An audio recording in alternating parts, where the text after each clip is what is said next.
Student, I am Shruti Gaur. Bioversity में आपका स्वागत है।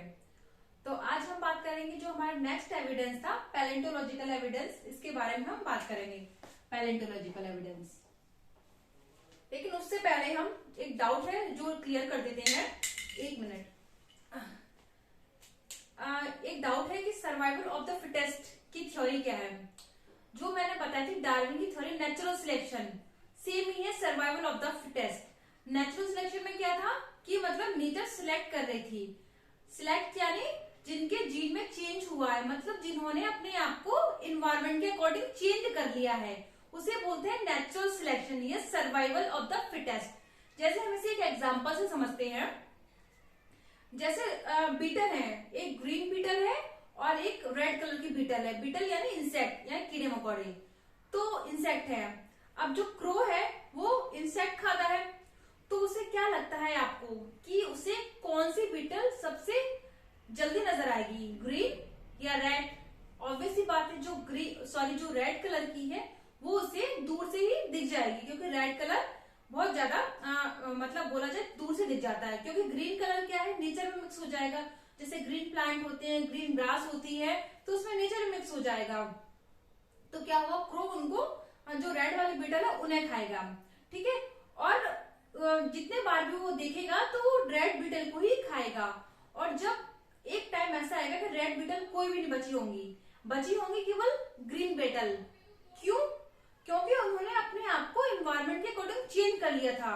जो इन्वायरमेंट मांग रहा था, इन्वायरमेंट में कलर, जो ग्रीन कलर की बीटल थी वही सर्वाइव कर पा रही थी। तो उन बीटल ने अपने आप को इन्वायरमेंट के अकॉर्डिंग चेंज किया, अपना कलर चेंज किया। तो इसे बोलते हैं सर्वाइवल ऑफ द फिटेस्ट। जो नेचर की डिमांड है उसके अकॉर्डिंग अपने आप को चेंज कर लेना, म्यूटेशन लाना, जीन में म्यूटेशन लाना, यही होता है सर्वाइवल ऑफ द फिटेस्ट। क्योंकि अगर हम नेचर के अकॉर्डिंग चेंज नहीं हो पाएंगे तो हम सर्वाइव नहीं कर पाएंगे। और जैसे मैंने लास्ट टाइम भी एक एग्जांपल दिया था कि जिसके जीन ज्यादा एक्सेप्टेबल है, या जैसे हम एक एग्जांपल और एक देखते हैं एग्जांपल। जैसे एक नॉर्मल पर्सन है जिसे कोई भी बीमारी नहीं है, और एक पर्सन जिसे बीमारी है। कौन सी बीमारी? सिकल सेल एनीमिया ले लेते हैं, वो बीमारी है। तो क्या लगता है किसकी शादी पहले होगी, जो बीमार वाला है या जो नॉर्मल है? ऑब्वियस सी बात है, जिसे कोई बीमारी नहीं है, जिसे कोई बीमारी नहीं है, बिल्कुल ही वो स्वस्थ है, उसकी शादी पहले होगी। तो जो उसकी संतानें उससे उत्पन्न होंगी, तो उसका मतलब ये वो अपनी पीढ़ी आगे बढ़ा जा रहा है वो, क्योंकि नेचर ने उसके जीन को सिलेक्ट किया। और जो जिसमें बीमारी है, नेचर ने उसको रिजेक्ट कर दिया। रिजेक्ट मतलब वो उसकी शादी नहीं हो पाएगी और वो अपनी फैमिली नहीं बना पाएगा, उसकी जनरेशन आगे नहीं बढ़ पाएंगी। तो जो स्वस्थ है, जो नेचर ने उसके जीन को सिलेक्ट किया, वो सरवाइव कर पाया, क्योंकि उसके जीन एक्सेप्टेबल है। उसने अपने आप को इन्वायरमेंट के अकॉर्डिंग चेंज किया। तो ये मैंने एग्जाम्पल दिया था। और मैंने एक और एग्जाम्पल दिया था लास्ट टाइम, कि शेर वाला एग्जाम्पल, कि दो लड़कियां, एक को पेड़ पे चढ़ना आता है, एक को नहीं आता है। तो क्या लगता है कौन जीवित बचेगा? जिसे पेड़ पर चढ़ना आता है वो ही सरवाइव कर पाएगा। क्यों? क्योंकि डिमांड क्या थी शेर से बचने की, कि पेड़ पर चढ़कर आना चाहिए। तो उसने अपने आप को इन्वायरमेंट के अकॉर्डिंग चेंज किया, तो वो बच पाया और आगे अपनी जनरेशन को बना पाया। तो ये है survival of the fittest theory, मतलब इन्वायरमेंट के अकॉर्डिंग अपने आप को चेंज कर लेना, जो डिमांड है उसे फुलफिल करना। ये है सर्वाइवल ऑफ द फिटेस्ट, वही आगे सर्वाइव कर पाएगा। आई थिंक अब शायद क्लियर होगा ना सर्वाइवल ऑफ द फिटेस्ट। अगर जो भी क्वेश्चन हो तो प्लीज कमेंट बताइए, मैं फिर से क्लियर करने की कोशिश करूंगी। तो अब हम आते हैं अपने नेक्स्ट एविडेंस की ओर, वो है पैलेंटोलॉजिकल एविडेंस। पैलेंटोलॉजिकल एविडेंस का मतलब क्या होता है? पैलेंटो यानी फॉसिल, लॉजी यानी स्टडी। तो फॉसिल की स्टडी को हम बोलते हैं पैलेंटोलॉजिकल एविडेंस। जैसे हम कुछ एविडेंस हमने लास्ट में अपनी जो वीडियो था उसमें भी कवर किए थे, कि एविडेंस क्या था, कि जब पृथ्वी पर लाइफ आ गई तो उसका क्या प्रमाण है, क्या प्रूफ है कि इवोल्यूशन हुआ है। तो इसलिए हम ये एविडेंस पढ़ रहे थे। तो अब आ रहा है हमारा पैलेंटोलॉजिकल एविडेंस, जिसमें आप फॉसिल्स की स्टडी करेंगे। फॉसिल्स क्या होते हैं? फॉसिल जो भी एनिमल्स होते हैं, अगर उनकी जब डेथ हो जाती है तो उनके बाद जो उनके प्रिंट्स मिलते हैं किसी स्टोन, पत्थर पर, रॉक पर, तो उसे हम बोलते हैं फॉसिल। जैसे मैंने डेफिनेशन लिख रखी है, impression of past organism found in rock cold fossil. मतलब जो भी ऑर्गेनिज्म है उनकी छाप का रॉक पर मिलना, चट्टान पर मिलना या पत्थर पर मिलना, उसे बोलते हैं हम पैलेंटोलॉजी या फॉसिल की स्टडी बोलते हैं हम। जैसे हम देखा होगा, आपने देखा है कि नहीं देखा पता नहीं, जैसे कुछ हम पत्थर देखते हैं तो उनपे कुछ प्रिंट मिलते हैं, कुछ ट्री के, कुछ प्लांट के, कुछ इस टाइप के प्रिंट मिलते हैं। वो क्या है? वो फॉसिल्स हैं। इसका मतलब है कि पहले ये वाले एनिमल रहे होंगे। यही तो इवोल्यूशन है, यही तो हमें सिद्ध करना है कि पहले एनिमल कौन कौन से एनिमल रहे थे, क्या उनका बोन स्ट्रक्चर था, यही सारी पैलेंटोलॉजी में हमें देखना है। इसलिए हम स्टडी कर रहे हैं इवोल्यूशन के बारे में, इसीलिए जाने पैलेंटोलॉजिकल इवोल्यूशन के बारे में कि पहले जो एनिमल थे वो इवोल्यूशन हुए आगे, फिर वो क्या बने, फिर कैसे इवोल्यूशन हुआ, यही हम स्टडी कर रहे हैं। तो impression of past organism found in rock cold fossil. ठीक है, अब कुछ फॉसिल्स के टाइप हैं जिसे मैंने लिख रखा है। ये है अनएल्टर्ड फॉसिल्स। इसमें क्या होता है? No change in organism. मतलब जैसे कोई एनिमल मर गया, वो मरा है बर्फ के अंदर, बर्फ के पास या ठंडे स्थान पर मरा है, बर्फ के अंदर समझते हैं। तो क्या होगा, जब वो मरा है तो उसका कोई भी बॉडी पार्ट है वो खराब नहीं हुआ, क्योंकि वो बर्फ है, बर्फ खराब नहीं होने देती है, वो एज इट इज बाहर निकल के आएगा। जैसे हमने कुछ देखे भी हैं, मूवीज वगैरह में देखे है, तो जैसा वो है एनिमल, उसके बोन्स वगैरह एज इट इज मौजूद रहेंगी। तो इसे हम बोले अनएल्टर्ड फॉसिल, मतलब उसमें कोई भी चेंज नहीं आएगा। सेकंड है पेट्रीफाइड फॉसिल्स। ये this is common type of fossil, replacement of organic part by mineral deposit called petrification. इसमें क्या होता है, ये वाला फॉसिल ये काफी कॉमन टाइप का है। इसमें क्या होता है, जो एनिमल डिके हुआ है, मरा है, तो उसका जो ऑर्गेनिक पार्ट है, ऑब्वियस सी बात है, ऑर्गेनिक पार्ट को जो बैक्टीरिया है वो खाएंगे, तो ऑर्गेनिक पार्ट वहां से रिप्लेस कर दिया जाएगा या हो जाएगा, उसकी जगह कुछ मिनरल को भर दिया जाएगा। ठीक है, वो होते हैं फॉसिल्स, उसे बोलते हैं पेट्रिफिकेशन। थर्ड है मॉल्ड फॉसिल। इसमें क्या होता है, external structure of body is preserve in soil.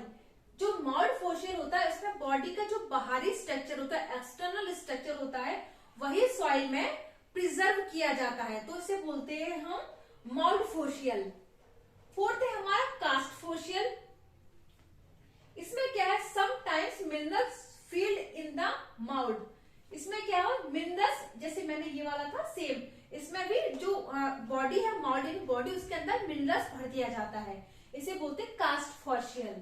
अब है प्रिंट फॉसिल। प्रिंट यानी छाप, किसी चीज की इंप्रेशन पड़ना, छाप पड़ना। तो इसमें किसी एनिमल की छाप पड़ जाती है प्रिंट फॉसिल्स में, तो उसका एक प्रिंट पड़ जाता है, इंप्रेशन पड़ जाता है, तो इसे बोलते हैं print fossils. Footprints of wings, skin, leaves, stem एट्रेसा मेड इन सॉफ्ट मड।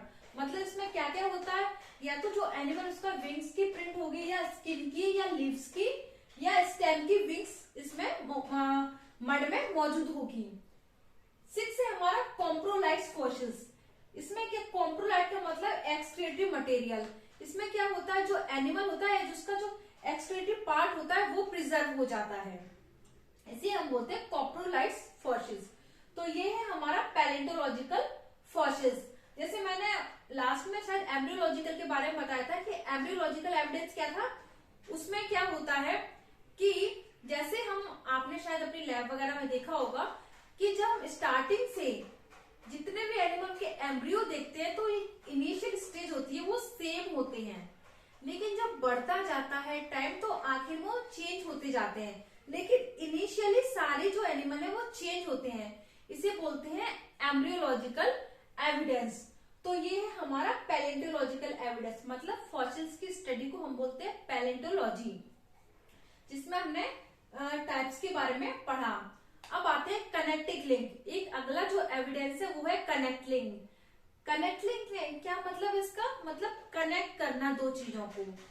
जैसे हम देखें आर्क्योप्टेरिक्स का एग्जांपल ले रहे हैं, तो इसमें क्या होता है, बर्ड्स के कैरेक्टर भी होते हैं और जो रेप्टाइल्स होते हैं उसके कैरेक्टर भी होते हैं। तो ये क्या होगा उन दोनों के बीच में, कनेक्टिंग लिंक। जब चेंजेस आ रहे थे रेप्टाइल्स में और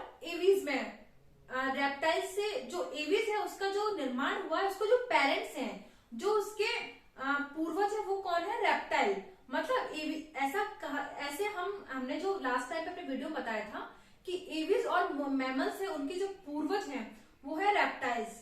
तो जब वो रेप्टाइल्स में कुछ कुछ चेंज हुआ तो वो एविस और फिर मेमल्स बना। तो बीच की कुछ ऐसी स्टेज आई होगी जब रेप्टाइल्स में चेंज हो रहा होगा, तो उसमें कुछ कैरेक्टर होंगे रेप्टाइल्स के होंगे और कुछ कैरेक्टर होंगे एविस के।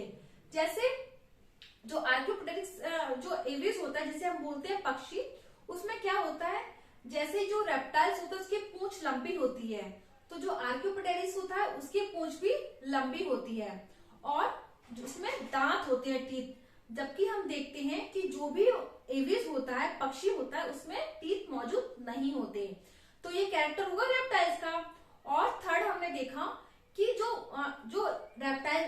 एविस होते हैं, पक्षी होते हैं, उनमें बोन्स होती हैं होलो, मतलब खोखली बोन होती हैं। अगर बोन्स में वजन होगा तो वो उड़ नहीं पाएंगी, क्योंकि ज्यादा जब ऊंचाई पे जैसे हम जाते हैं, ऊंचाई में जाते हैं तो अपनी बॉडी को हल्का महसूस करते हैं, तो इसलिए उनकी जो बोन होती है वो होलो होती है।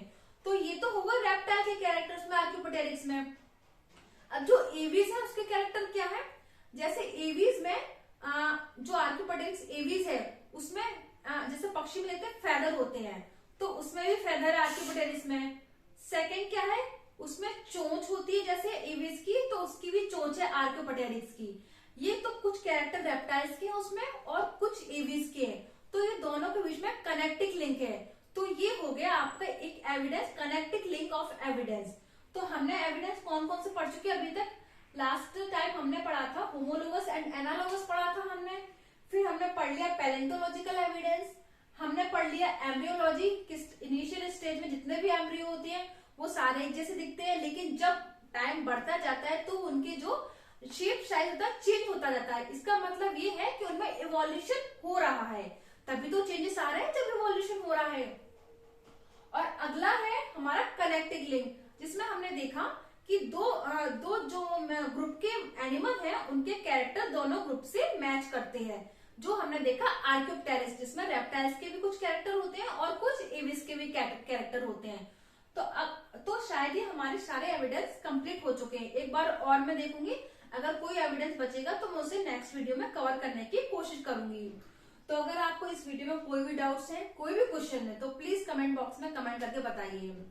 तो आपको अगर ये वीडियो अच्छा लगता है तो please like, share and subscribe कीजिए। Thank you.